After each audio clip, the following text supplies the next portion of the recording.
আসসালামু আলাইকুম প্রিয় ভিউয়ার্স, আশা করি সবাই ভালো আছেন।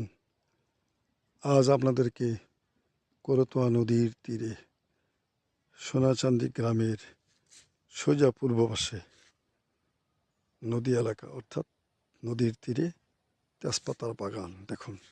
সবাই এই বালুযুক্ত জমিতে তেজপাতা করে রেখেছে।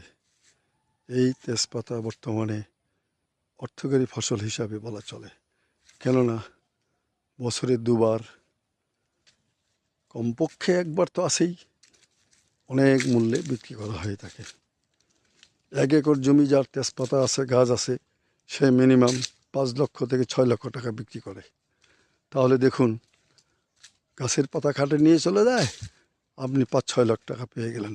আসলে ইতিপূর্বে এটার প্রচলন কম ছিল, ইদানিং বেশ ভালো চলছে, হয়তো বা আবার কমে যাবে। ধন্যবাদ প্রিয় বন্ধুরা।